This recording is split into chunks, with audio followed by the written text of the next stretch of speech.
This podcast is for informational purposes only and should not be considered legal, health, tax, professional advice. We're not responsible for any losses, damages, or liabilities that may arise from the use of this podcast. This podcast is not intended to replace professional medical advice. The views expressed in this podcast may not be those of the host or the management. This podcast may contain adult themes, so parental discretion is advised. So today's guest is someone whose work is so soulful and as it is strategic. So Lena Ehrenberg is a faith-based coach and spiritual guide who helps women rediscover their inner wisdom and create romantic relationships that reflect their deepest values. Whether you're dating for fun, seeking marriage, or healing from loss, Lena has and will be a breath of fresh air. Thank you so much, Lorna. That was lovely. Thank you. My pleasure. So you can just give our listeners a just your background and what you do, how you help women, just at a high level.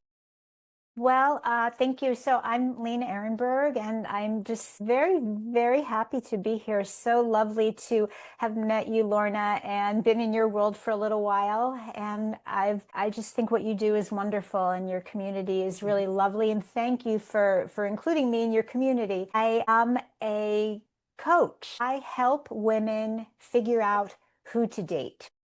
That's what I have finally distilled down is really the issue that so many of us have with dating. We focus a lot on things, attributes that Right.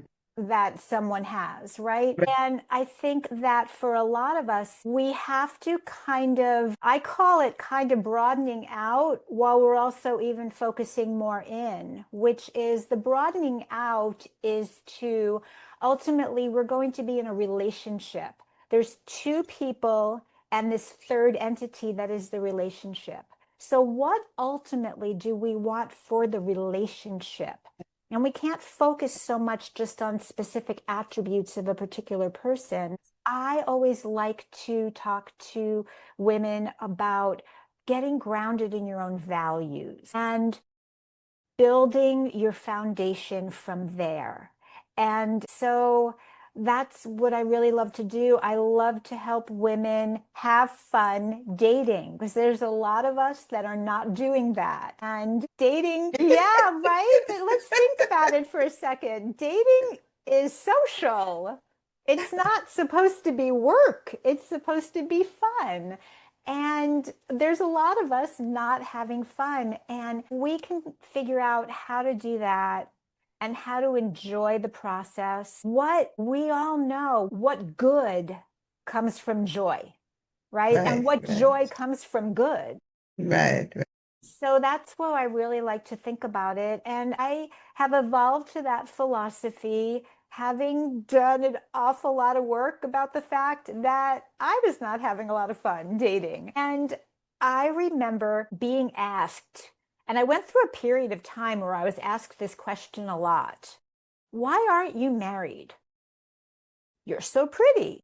And that just used to make me so angry. What? Just like because of how a woman looks, she ought to be married? That never made any sense to me. But I started to really think about it. Okay, why aren't I married?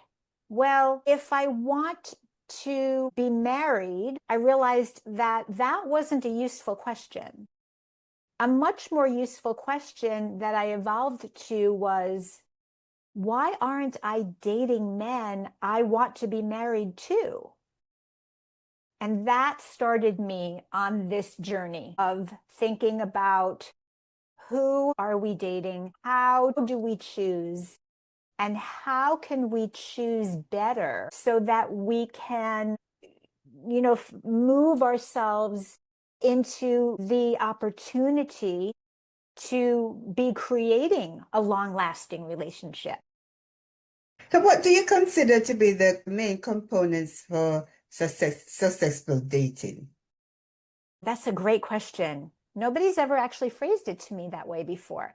So I think components for successful dating, well, let's think about what each person's definition of success is, right? Mm-hmm. So I'll give you my definition of success for myself for dating is first and foremost, I want to be having fun. I want to enjoy the person who I'm with. And even if this person turns out to not be my forever person, Mm-hmm. I want to feel like I made a great connection with someone. I met another really lovely human being in the world. Maybe I learned something. Maybe I found out about some things. Maybe we're going to be able to develop a friendship from there and not necessarily be romantic partners, right? So for me, there's all kinds of levels of success. And then ultimately, successful dating will go from the very nascent stages and develop into a more long-lasting, more committed relationship where we both can feel that we want to have a commitment to each other, whatever that might look like, that I can develop just a few dates into spending more quality time with someone, that we have things in common,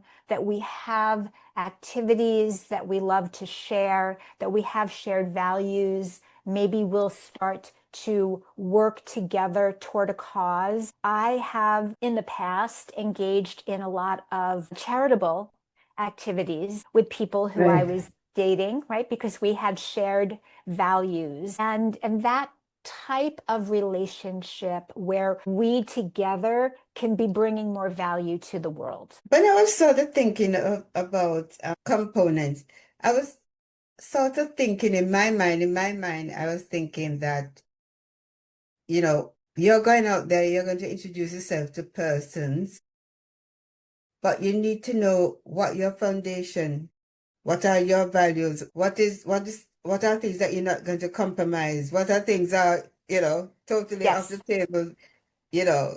Yes, thing exactly. And that's also why I always begin with talking about values. Values and value. I Right. want every single one of you who's listening to this to really stop for a moment and take in the woman that you know yourself to be and really acknowledge your value and your worth and all that you do and all that you are. And as I say, also all that you be and the way that you be. And then add to that the component of, do you know your values? Do you know what the things are in your life that are so important to you, that they are front and center for you, and that you are in a variety of ways supporting those values? Maybe you are supporting your values through the way you interact with your family and your friends. Maybe you're supporting those values through the way you work and the kinds of work that you do. Maybe you're supporting your values through the ways you spend time in your non-working hours. Because I learned a Right. really valuable lesson from a very dear teacher of mine, which was that it's not just looking at your values. It's looking at how you spend your time. And the way you spend your time, what you prioritize for yourself, those are really what you value. And a lot of us have a lot of, things that we might say that we value, but are we actively supporting them? Are we actively prioritizing those Right. things? Yeah. And also, what I also want to invite everyone to think about is there are times that we may be in relationships and have the sense that we've lost ourselves in some way. And you might have heard other women say that. I lost myself in that relationship. Or maybe some people feel like they lose themselves in pretty much almost any relationship that they're in. When you go in and start to date from a position of having a very firm foundation and knowing exactly who you are and what's important to you, to your point, Lorna, then you're not going to be losing yourself, and you're not going to be making compromises simply to suit someone else. You will have your very firm parameters within which you operate, and you'll have strong boundaries, and you'll know what you're willing to do and what you're willing to not do. And that is, it might seem counterintuitive. It might seem like that makes you look harder in some way, but it really doesn't. It really doesn't, because I always think about children. Children love to run around and they love to get into mischief, but at the core, children love to know that they have boundaries. They are running around and being themselves within the parameters that their parents have established for them that are safe and Right. comfortable, right? And that's what we're doing when we are very clear in our parameters. We are then free to be fully ourselves without worrying that we're going to go too far over the edge. Right, right. I think a lot of women start compromising. Yes, they have the values. Yes, they know who they are. But when they start to get up in age, or they see their friends, everybody getting married, and when they're going out, they seem to be the third wheel. I mean, they tend to say, okay, probably I need to, you know, look and visit my list again, and probably I might not I might not need this quality in this person. I might not need probably tweak that value that I have. I will start to compromise, and then when you start to compromise, then you really don't get what you really want. Why do you think that women do that? I'd love to hear where you think that comes from. I think at some point when you've been single for a while, and everybody else seems to be moving along in relationship, and somebody seems interested in you, you're gonna you force yourself to make it work, because it might be a last chance, quote, for lack of a Right, exactly, exactly. But here's the thing about that. So I want to offer this to you, that I think that's human nature. I think it's yes, human yeah, nature, yeah. because we do the same things. Oh, I better take this job because I might not get another offer, Yes, that's right? true. That's yeah. And or I better this person. But then think about it, just like I said earlier, there's a third component. There are two people here, and that there is a living, breathing thing called this relationship. And so, what I like to keep in thought for myself is that I am making a commitment to creating a relationship. I am not making a commitment for which I'm willing to give up my values for this person. Because if this person is demanding that I radically change myself in order to be with him, he is not my man. There you go. Yeah. And so please remember, there's like 8 billion people in the world. There you go. I don't think there's any reason for anyone to ever compromise a value for a person. I tell people all the time, I value my peace. I love to come in to my home and it's peaceful. I like to be in relationship where I can laugh. I love to laugh. I love to enjoy myself. I like to go out and eat. I like, to go to theaters and stuff. So anybody that I'm gonna choose, I want to make sure that all these things that I like are gonna come in some shape and form. I also tell persons when they, you know, considering somebody to date or whatever, don't be telling them all the things on your shopping list, because guess what? He's gonna make sure he fits into that shopping list. For at least a little while. A little while. Well, there you go. But not So, forever, because right, if it's not in his character there you to be go. doing all these things. Now, on the one hand, it's lovely. Isn't it lovely to think that someone would want to do something for us? It's a lovely thought. But if it's not truly in his character, it's not going to last. He can't want to do something for you.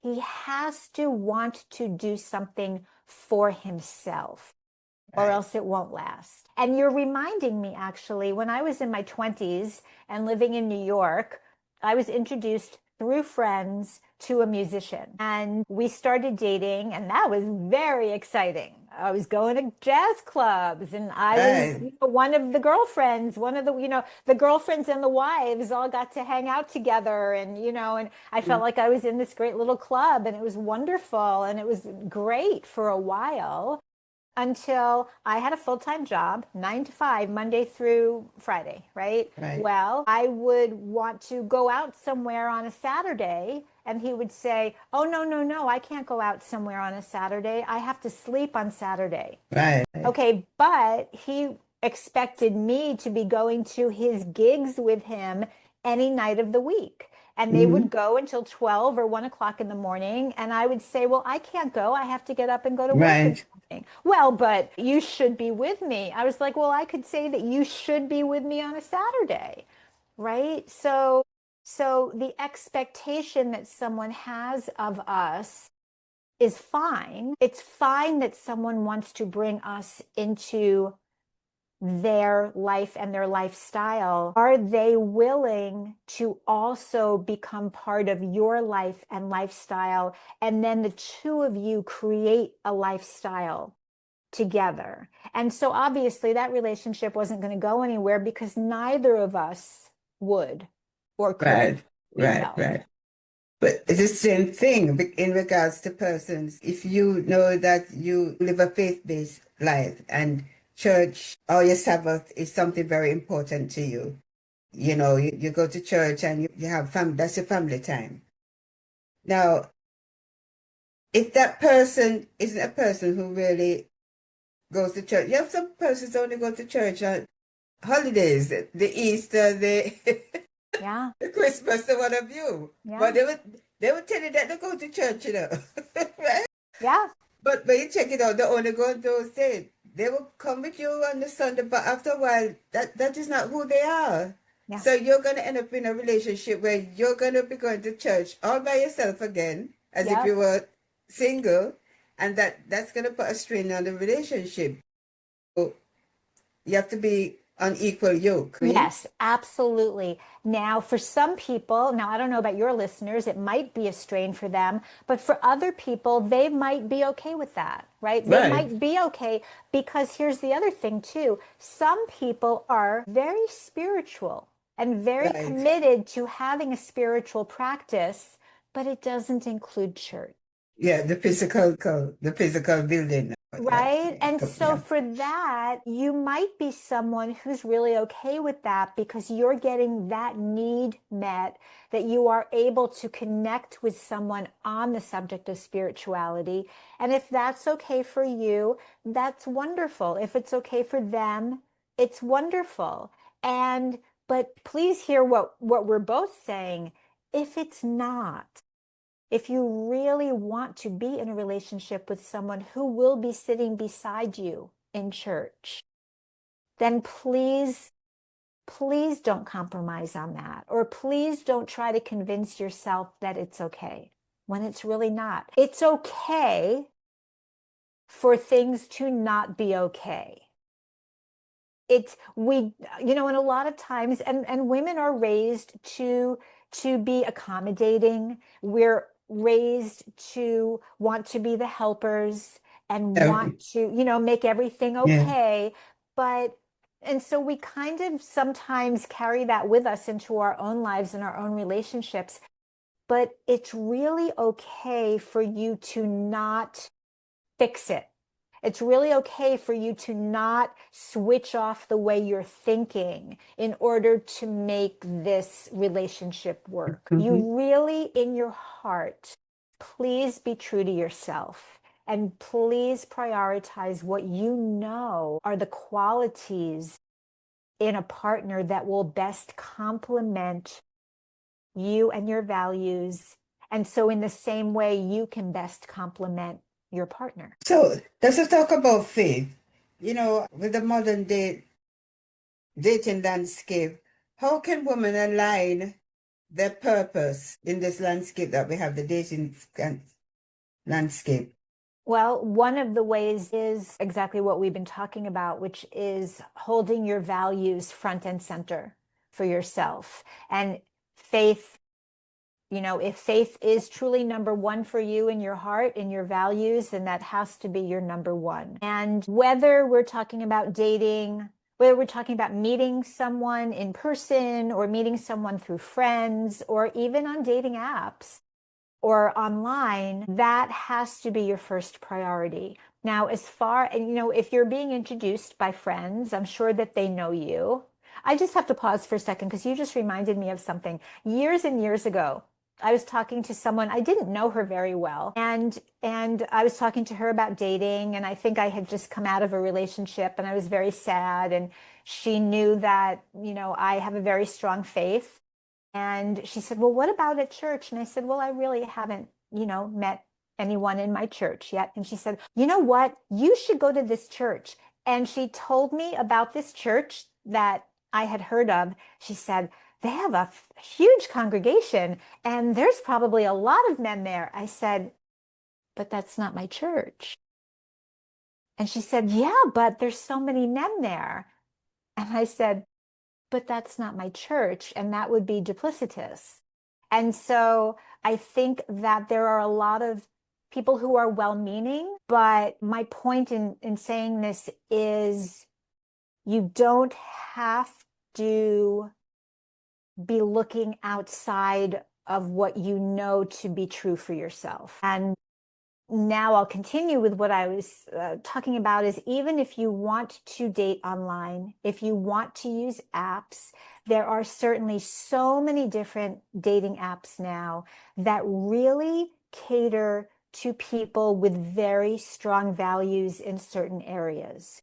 And I also know that eHarmony, if I can name, one online, is still to this day known very, very strongly as a place where people do meet and create long-term relationships. And the questions they have are very tailored. And I know that they do get into really specific questions and filtering for definitely the types of people that you're looking for. And so there are so many different ways now to go out and meet people. It always comes back to me to lead with yourself, lead with your whole heart, know who you are, and go out into the world and date from who you are, not going out into the world just to wonder who likes you or who's going to respond to you. You lead with the confident, lovely, faithful woman that you are, and you will attract people to you who are looking for you. I know that you deal with different women in different stages of life. You deal with persons in their 30s, women that have children, older folks, people seeking companionship.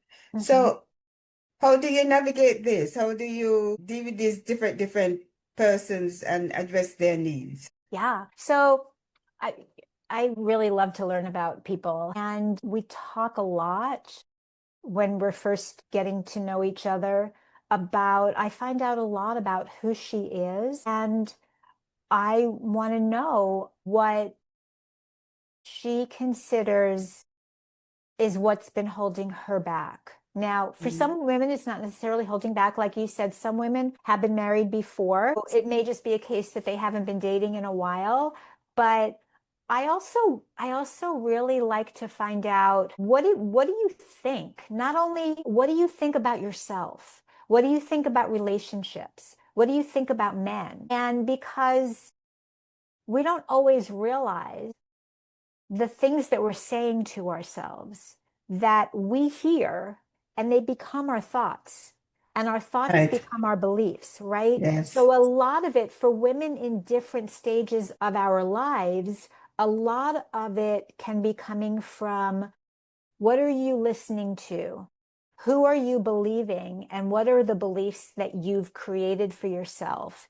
And we start to work from that place. Here's something to think about. I have been asked, oh, are there a lot of really terrible men in the world? Are women stuck in relationships with really terrible men? And, you know, I really don't like to think of men as terrible. I honestly don't. I just really believe that we are all inherently God's children and inherently good. What I have heard most often, and I've heard it most often from women who have not yet been married, is that they have been in relationships with men who were very nice. And it was a very nice relationship, but ultimately they had to admit that it wasn't for them. And Right. they spent a long time in that relationship with someone who ultimately wasn't for them. So it's not always this flashing light that we're going to see, that we're going to think, oh, something is wrong here. Oftentimes, what we can do for ourselves is really be honest and really evaluate the relationship that we're in and ask ourselves, is this really the right one for me? Am I really happy here? Is he someone I can best love and support? Is he someone who will best love and support me? And if it doesn't seem like that's the case in all the different areas that we need that love and support in, then, it might need to mean that we need to move on from what is actually a very nice relationship. Oh, you said something that I want to piggyback on. I think a lot of women, they don't realize or seek out the men that they complement. Because if you know you like a stable life, you like a picket fence, you want the white picket fence and the children and the stability. Now, if you, as in the case you said that you were dating a musician, if you date a musician, he's going to be moving around. So you can't choose a man like that if you know you want your picket fence. Right, right. Right. And also, if you know that you're not the servant type, and as a woman, aren't very the servant type. But yet, you have some women don't mind staying home. They will make sure support their husband, especially if he's in a executive capacity in his company. They will get his laundry, make sure his shirt, get the tickets or whatever, and accompany him on some of these business trips that you have. If you know you're a career woman and you want your career, don't put yourself in a servant position. You're not gonna be Yes. happy.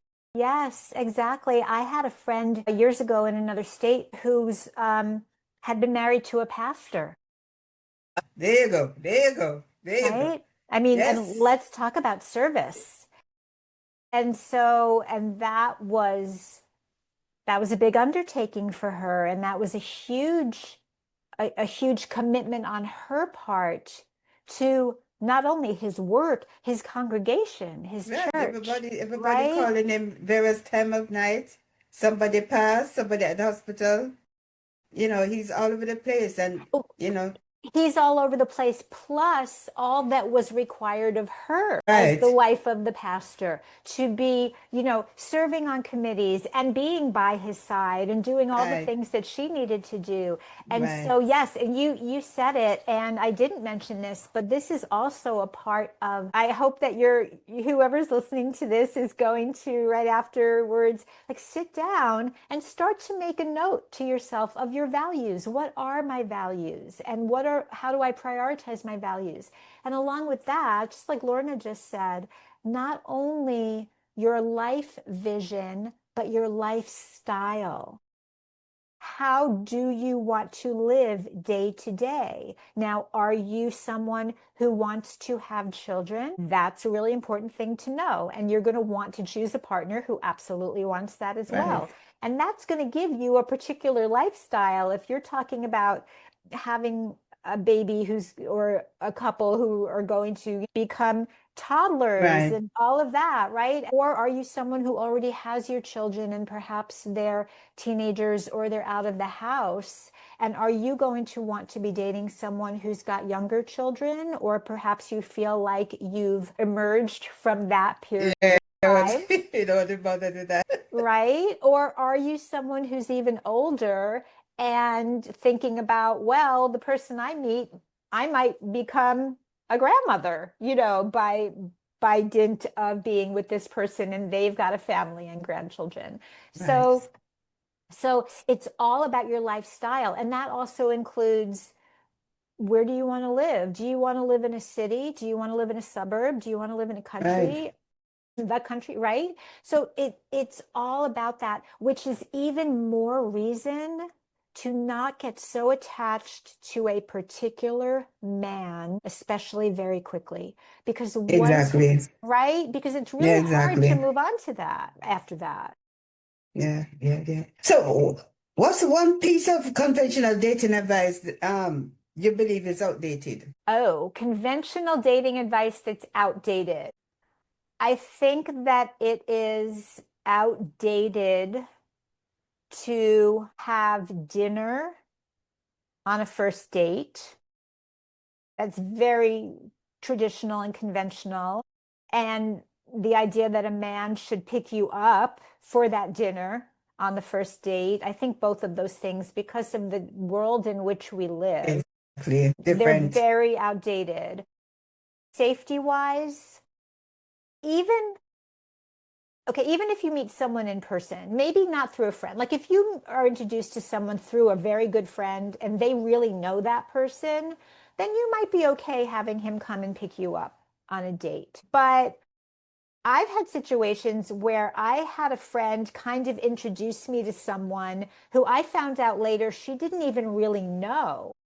It was the people she was with knew him. And Okay. right. And so that's why I'm saying be very clear and feel confident in knowing how to feel safe while you're dating. So wait until you feel that you know someone well before they come to pick you up. And also, as far as a first date, casual, think more casual, think shorter. Yeah. Coffee, or if you do Museum. drink, I have to say, I don't even know about museums so much.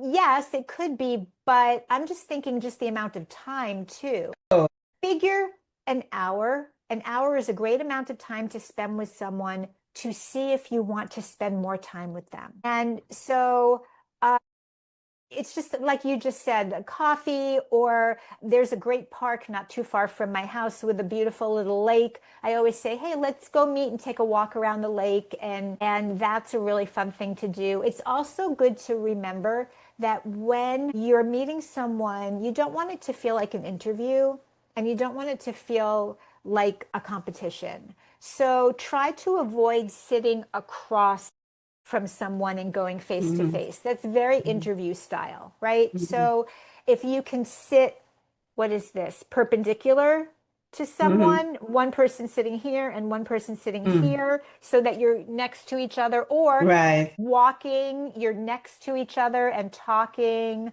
things like that. It's more casual and it just feels more casual, and I find it easier to be myself. First tell persons, like when I going out on first dates, I said you need to let somebody else know where you're going, who you're supposed Sure. to be seeing, and you know, let them call you, just a casual call, and you decide what kind of code you're gonna have. If you want to leave or something going wrong, you have the codes that you're gonna say to the person that they know you're in trouble, or you know, just Yeah. to get help, or if you're Yeah. okay, you're gonna say whatever the code is for okay, Sure, like sure. yeah, something You like can that. you can definitely do that, but what I like to do too is, so you're going to get yourself to this date and you're going to get yourself home from this date. And whether that means you're driving yourself or you're getting a car service or a cab, or if you live in Mhm. a city, if you can get a bus or whatever, you're going to take responsibility for all your transportation, especially on Absolutely. this first date. fully expect that that man will as well. So I had a situation, I wasn't on a date, so it was a little different. But Mhm. if you are with someone in a location and you start to feel unsafe, if they start to Right. act in a way or, say things. So this is what I did. I met someone, I was out with friends one night and I met someone and we were talking and he started to get very possessive. Like he wanted me, didn't want me to talk to anybody else. And at one point, he like grabbed my arm and I took Oh, my arm away. And he just was feeling like, well, we're together now. And I said, no, we're not. I'm going to leave. But I realized in that moment, just sometimes a quick prayer is, oh we'll yes. do it, right? Tell me, show me. And what I realized was, well, if I walk out of here, he might just walk out after me. And then that's not good because here I have people all around. So I asked the bartender to call the manager over. And the manager came over and I said it, this guy was right here, standing next to me. I said, I'm leaving and I'm leaving because I do not feel safe with this man. And the manager said to me, oh, do you want me to walk you out? I said, no, Okay. no, no, no. But Mm-hmm. here's, that's what most people would think, that he Mm-hmm. should walk me out. I said, no, I feel perfectly safe out getting in my car. I want you to stay here and make sure that he does not follow me and seize the Okay. car. Right. So I was thinking, and I was gifted that gift of that idea, thinking forward for myself. So Mhm. just have the power. You have the thought process. Right. You have the prayer process. You can know that you can do what you can do to keep yourself safe. Yes, yes. So we're going to talk about the strong, powerful woman. We have so strong, powerful. So how can strong, independent women allow themselves to receive love without losing themselves? Wow, that's a two-part question. There's the receiving and the not losing. Hmm. So I think we really talked about the not losing part because, again, all of you strong, powerful Right. women are going to take yourself in all of your fullness out into the world and bring your values right along with you. Hmm. And that's how you don't lose yourself. Right. The receiving part, that can be a little tricky for some of us because we may have been told that in order to be strong or in order to be powerful, we always have to be those things. And I mean, we are as far as their qualities in us, but we don't always have to act into those qualities. Right? I am strong. I don't always have to open the door for myself or pay for everything for myself or have the answer to everything. That's a hard one for me. I will admit it right here. Have not always saying the answer to something or not always thinking that I know the answer to someone. That is something that I still grapple with for myself. But it's the allowing. How can we allow ourselves to receive? And even just saying that word allowing, it's such a softer feeling. Right. It's such a softer word. And I kind of felt it. My body readjusted when I said that. And so we can think about how can we allow ourselves to receive and know that receiving is a gift. And we can certainly allow ourselves to receive gifts. We can Right. allow people to do things for us. I love when men bring me flowers. I buy my own flowers at times, but I love when men bring me flowers. Right. I love when a man opens a door for me. I was also taught, though, by my mother that I can hold the door open for someone else. So, Absolutely. right? And Absolutely. so it's that kind of thing, though, when we know that we can give and not just, how do I want to say this? When we know that we can give to others, we can also allow ourselves to receive. It's not something that I don't only hold open a door for myself. Do you know what I mean? It's just something that is a give and take. Right. Doing lovely behavior to other people is a give and a take. Right. And it's not a lessening and it's not a weakening. It's just one of the ways that we interact together as humans. Right, right. Okay. We could go on and on and on. Could you tell our guests how to could you tell our listeners how to get in touch with you?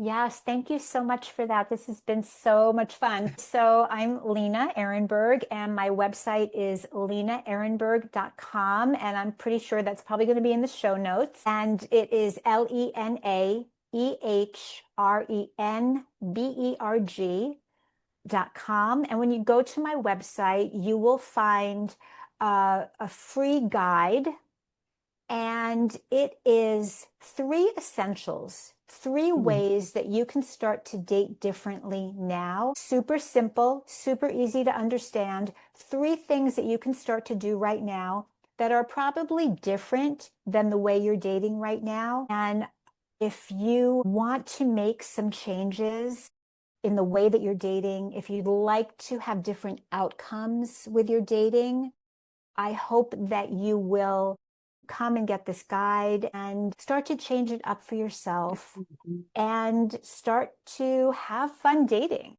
Right. What I'll do, I'll put it in the podcast notes Great, how thank to you. get in touch with you. So it's been such a rich and radiant conversation. You've given us so much to reflect on and to laugh about too. So, we thank you so much for being our guest. Thank you so The much for Modern Titus. having me. Thank you.